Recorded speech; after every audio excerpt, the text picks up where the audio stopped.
Bonjour cher ami co-créateur. Alors aujourd'hui j'aimerais bien partager avec toi plusieurs astuces pour augmenter la canalisation énergétique, pour augmenter ton énergie vitale aussi. Et toutes ces astuces peuvent également être utilisées pour donner des soins à distance. Alors la première manière pour augmenter ta canalisation énergétique, surtout celle-ci, c'est de prendre tes mains, de les déposer sur une feuille et de prendre un crayon et de dessiner les contours de ta main. Et tu le fais avec les deux mains, mis l'une à côté de l'autre. Une après l'autre, tu les dessines sur une feuille de papier.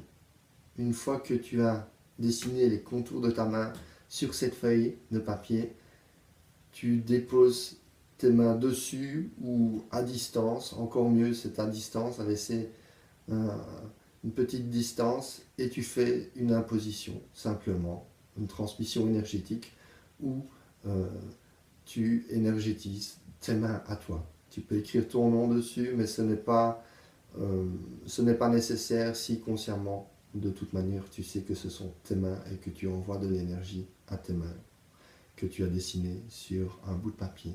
D'autres personnes préfèrent utiliser le Qigong, c'est-à-dire on fait une boule d'énergie et une main envoie de l'énergie à l'autre main. De cette manière aussi, on peut augmenter le flux énergétique, activer les micro-chakras qui sont dans les mains afin d'augmenter notre canalisation, améliorer notre canalisation, et le flux énergétique pourra passer plus amplement à travers nos mains. Ça, c'est une première manière pour augmenter le flux énergétique et notre pouvoir de canalisation. La deuxième manière que je vais vous expliquer est de prendre une photo ou une poupée.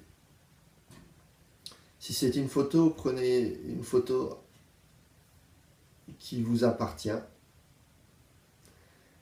une photo qui est récente, de préférence. Si c'est une poupée, vous prenez une poupée, n'importe quelle poupée, une Barbie, même si ça vous plaît, et vous mettez votre nom dessus. Ou, juste par la conscience, vous émettez l'intention que cette poupée, cet objet, ça peut être un objet, ça peut être un dessin aussi, vous pouvez dessiner un petit bonhomme, et vous déterminez par votre conscience qu'il vous représente ou qu'elle vous représente.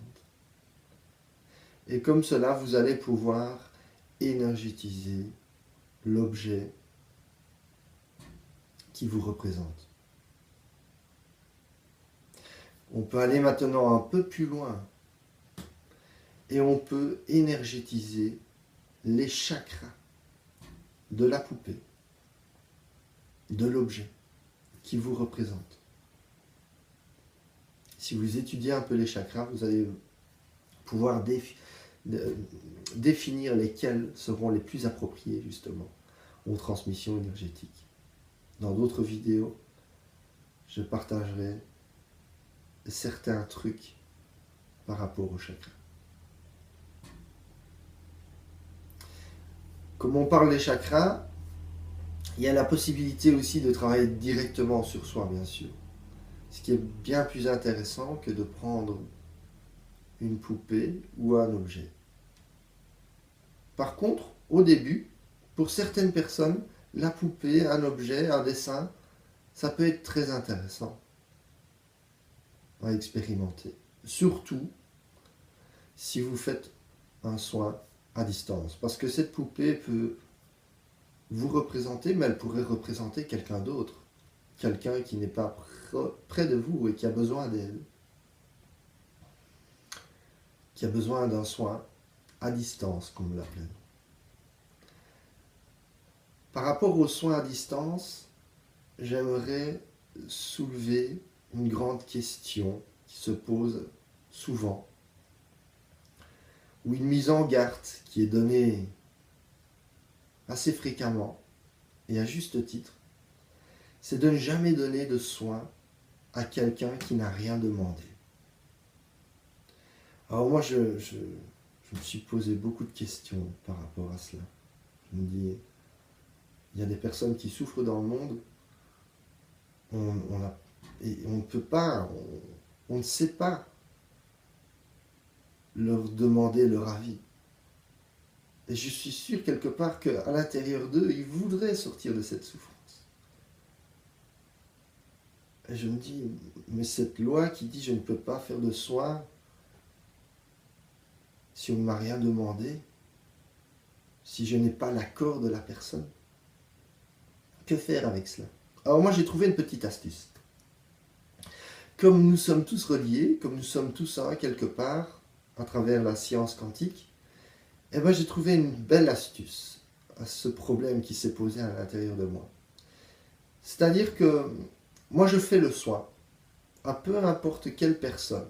Si quelque chose résonne en moi et que je pense qu'il serait bien de faire un soin pour telle personne, et que dans la situation qui se pose, je n'ai pas l'occasion de poser la question directement à la personne, de lui demander son accord. Elle n'a pas l'occasion, elle, de me demander d'avoir un soin. Donc je fais le soin. Et je dis, avant de faire le soin, que l'énergie que je vais transmettre, canaliser et envoyer pour X personnes n'arrive que au destinataire si son être spirituel, intemporel, est en parfait accord avec cette transmission. S'il ne l'est pas, je demande à ce que cette transmission énergétique aille là, dans le monde, où on en a le plus besoin et où elle l'est parfaitement acceptée, accueillie, reçue et intégrée. Voilà donc cette petite astuce.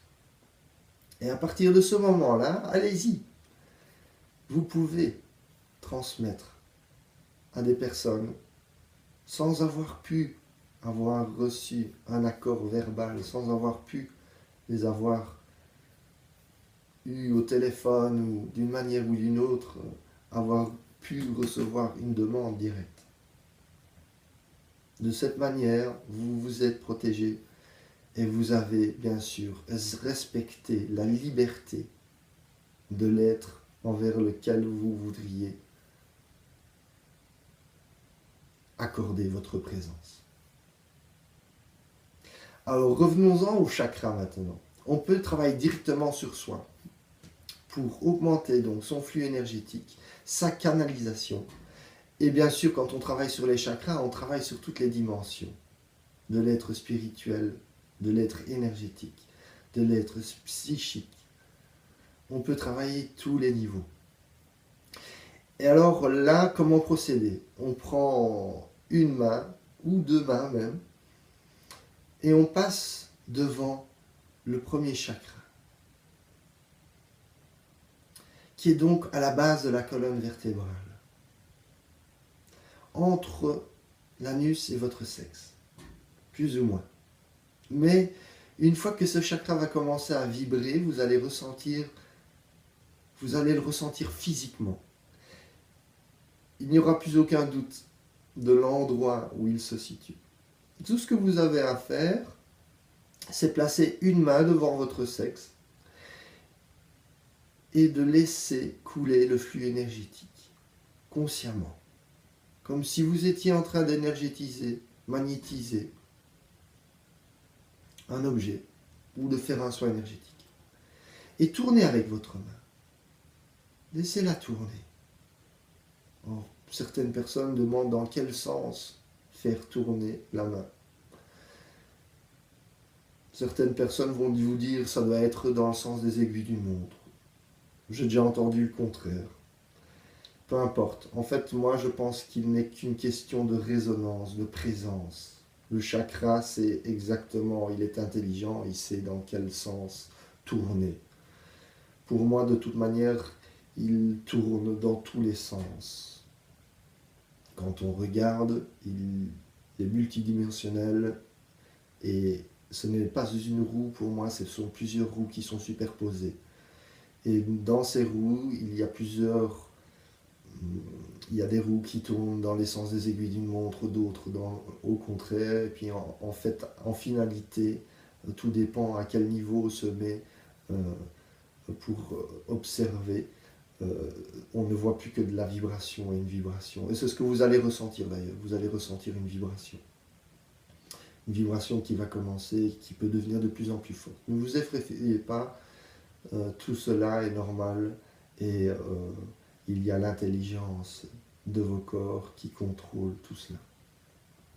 Alors on parle aussi de faire attention, de se protéger, de refermer les chakras, de ne pas les laisser ouverts.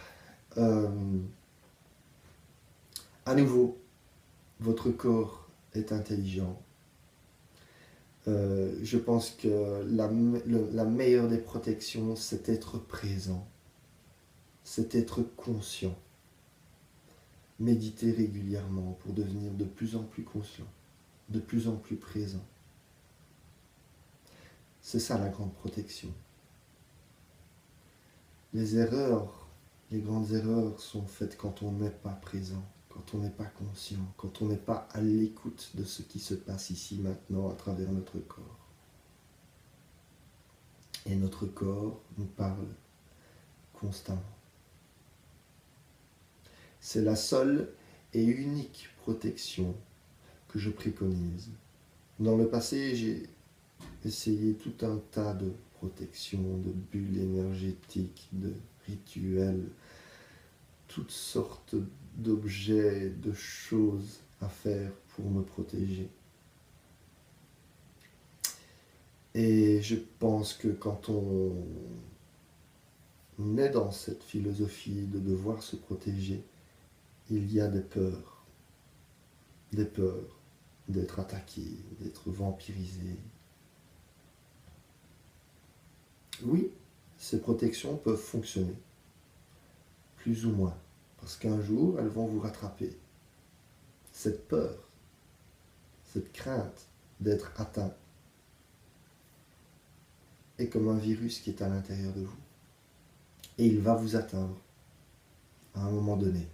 Donc oui, vous pouvez vous protéger de certaines choses. Mais depuis que j'ai arrêté les protections, depuis que j'ai augmenté mon état de présence, de conscience, depuis que je n'existe plus, et quand je dis je n'existe plus, je parle de ce personnage qui veut, je parle de ce personnage qui à tout prix veut aider, veut sauver, veut être, celui qui veut être reconnu. Depuis que celui-ci meurt constamment, je n'ai plus besoin de protection. Parce que je ne suis plus. Je ne suis qu'un canal d'une énergie inépuisable. Alors si quelqu'un voudrait consciemment ou inconsciemment me vampiriser, il ne pourrait que se noyer dans cette énergie. Car c'est une infinité d'énergie qui va arriver. Et depuis ce jour-là, je n'ai plus aucun problème de fatigue. Après avoir fait un soin, je n'ai plus de problème de ressenti douloureux peut-être. de ressentir la douleur de l'autre. Alors oui, je peux l'apercevoir, mais elle n'a plus cet impact sur moi. Il n'y a plus de jugement envers la douleur.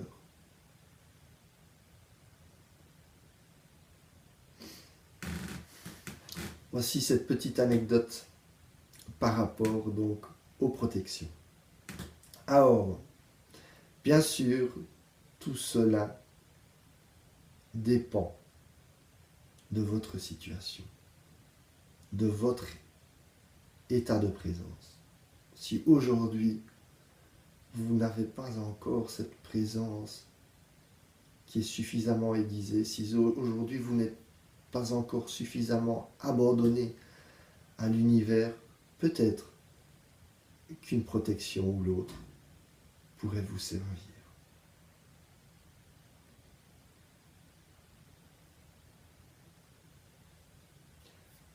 Revenons-en aux chakras.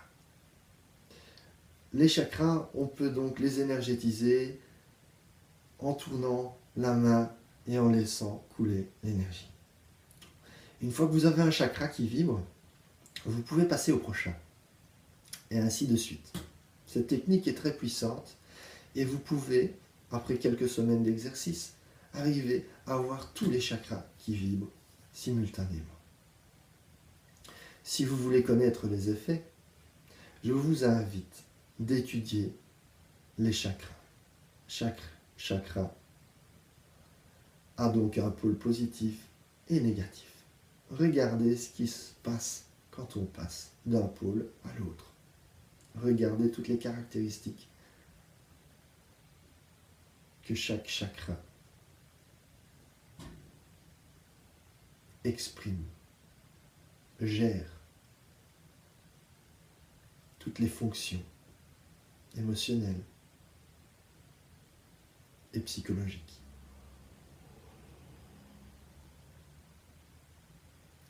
Alors, quelles sont d'autres manières encore d'augmenter son flux énergétique et sa canalisation, ou encore de pouvoir faire des soins à distance? Alors, il y en a un que j'apprécie particulièrement, qui s'appelle le rêve éveillé. Le rêve éveillé est une technique que l'on appelle aussi le saut quantique, qui est expliqué dans une autre de mes vidéos. Seulement que cette fois-ci, le saut quantique va s'effectuer de manière suivante. On ne va pas spécialement aller voir un de ses doubles, on va voir son double, soi-même, son double astral, son corps, son enveloppe astrale. Et donc, une fois que l'on a fait le saut, on va aller énergétiser soit tout le corps, parce que nous pouvons dans l'astral rendre le corps tout petit, et pour finir, vous pouvez vous tenir dans votre main, ou alors, dans le contraire, vous rendre tout petit et rentrer à l'intérieur de votre corps.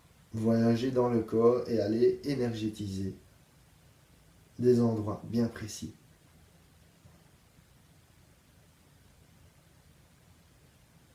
Bien sûr, on peut convertir cela pour faire un soin à distance. Et donc faire ce saut quantique pour aller soigner une personne, une partie du monde, un animal, une forêt, une rivière.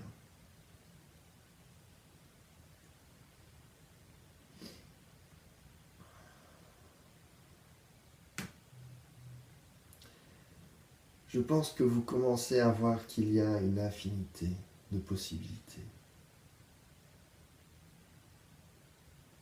Toutes ces possibilités sont là, mises à notre service, afin que l'on les utilise. Peut-être que là, à travers ces différentes possibilités, d'autres vous sont venues à l'esprit. Je vous invite vivement d'expérimenter d'abord ce qui vous est venu à l'esprit. Expérimentez toujours ce qui résonne profondément en vous. Mais surtout, expérimentez. Sans les avoir utilisés plusieurs fois, vous ne pouvez pas vous forger votre propre opinion. Et ne vous forgez surtout pas d'opinion, simplement en regardant cette vidéo ou d'autres vidéos, ou en lisant un livre. Ce n'est pas parce que c'est écrit que c'est vrai, ni parce que c'est filmé, ni parce que ça a l'air réel, ni parce que c'est logique. D'ailleurs, ce n'est même pas vrai parce que ça a fonctionné pour une personne. Oui, c'est vrai pour elle, mais est-ce que ça sera vrai pour vous? Ce n'est pas réel parce que ça a fonctionné pour vous. Cela sera réel, oui, pour vous, mais est-ce que ce sera pour quelqu'un d'autre? Alors dans la quête que nous entreprenons tous, cette quête vers soi, vous allez découvrir des outils qui vont fonctionner pour beaucoup de personnes, mais pas pour tout le monde. Fonctionner ou convenir. C'est pour cela que le seul outil qui va fonctionner pour tout le monde s'appelle la conscience, la présence à soi. Et si l'on est présent à l'écoute de son corps, on va apprendre à l'entendre, à entendre les messages intérieurs, qui ceux-ci seront parfaitement adaptés à la situation. Parce que n'oubliez jamais, ce qui sera bon aujourd'hui pour vous ne le sera pas nécessairement demain. Et vice-versa.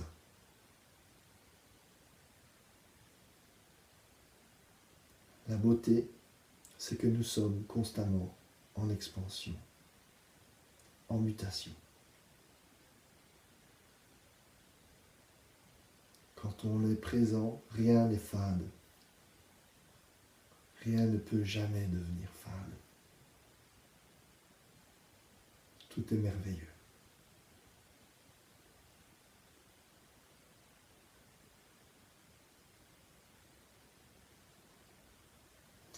Merci d'avoir été à l'écoute, d'avoir regardé la vidéo. Je vous souhaite une très bonne expérimentation et à très bientôt.